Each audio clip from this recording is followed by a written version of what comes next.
আপনারা জানেন যে আসন্ন পঞ্চায়েত নির্বাচনে সারা রাজ্যেই জাতীয় কংগ্রেস দলের পক্ষ থেকে জেলা পরিষদ, পঞ্চায়েত সমিতি এবং গ্রাম পঞ্চায়েতে এই প্রার্থী আমরা আজকে মনোনয়ন জমা দিচ্ছে। গোমতী জেলার মনোনয়ন গত শুক্রবার দিন এটা সম্পন্ন হয়েছে 12 তারিখে। আজকে পশ্চিম জেলা সহ আমাদের বাকি 6টি জেলায় মনোনয়ন আজকে জমা দেওয়া হচ্ছে।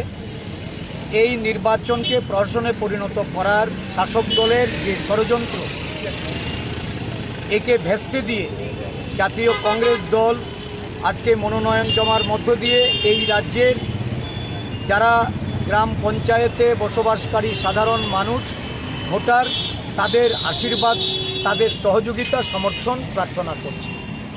আজকে পশ্চিম জেলার এই 17টি কেন্দ্রে আমাদের প্রার্থীরা মনোনয়ন জমা দিতে এক্ষুনি তারা রওনা হয়েছে।